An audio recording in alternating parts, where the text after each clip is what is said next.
বর্ধমান দুর্গাপুরে বিজেপির ফ্ল্যাগ ছেঁড়ার অভিযোগ। ভোট প্রচারে বেরিয়ে তৃণমূলকে দোষারোপ দিলীপ ঘোষের। বাংলায় ধমকানো চমকানোর রাজনীতি চলছে।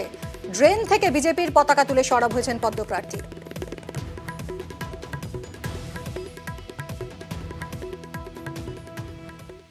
দেখি সব ফ্ল্যাগ হাওয়া হয়ে গেছে। তা আমরা যখন হাঁটতে হাঁটতে পাড়ার ভিতর দিয়ে আসছি, দেখছি ড্রেনে ডাস্টবিনে আমাদের ঝান্ডা সব পড়ে আছে, খুলে ওগুলোকে কাঠিগুলোকে ভেঙে ফেলে দেওয়া হয়েছে। টিএমসির রাজনীতি এখানে চলে এসছে। পাড়ায় লোককে ধমকানো, এখানে সব চা দোকান বন্ধ করতে আজকেও। আমার চা চক্রের এমন ঠেলা, টিএমসির লোকেরা সব পাড়ায় চা দোকান বন্ধ করতে শুরু করেছে, ঝান্ডা খুলতে আরম্ভ করেছে, ব্যানার খুলতে আরম্ভ করেছে। আমার মনে হয় ওরা আর কিছু করতে পারে না লোকের জন্য। এভাবে বিজেপিকে সারা দেশে কেউ আটকাতে পারেনি, এখানেও পারবে না। কেউ বাংলা খোর আছে, বাংলা খাচ্ছে, জয় বাংলা বলে লাফাচ্ছে, আর বিজেপি ফ্ল্যাগ খুলছে। এই ধরনের রাজনীতি পশ্চিমবাংলাকে অনেক নিচে নিয়ে গেছে, এবার বন্ধ হবে। অন্যদিকে তৃণমূল নেতা জয়প্রকাশ মজুমদার তিনি বলছেন, গোটা ঘটনাই সাজানো, ধমকানো চমকানো বিজেপি করে। শুনুন কি বলেছেন।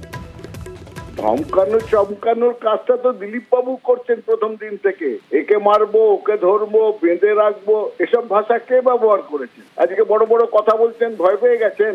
এগুলো সব সাজানো নাটক। দিলীপ বাবু এক একদিন এক একটা জিনিস হাতে নিয়ে বেরোন, কখনো কুৎসা করেন, কখনো অন্যদের গালাগালি দেন, আর সারাদিন সংবাদ মাধ্যমে ভেসে থাকেন। আজকে নতুন নাটক শুরু করলেন, জামানতটা যেন বাঁচাতে পারেন সেইটার দিকে নজর দিন।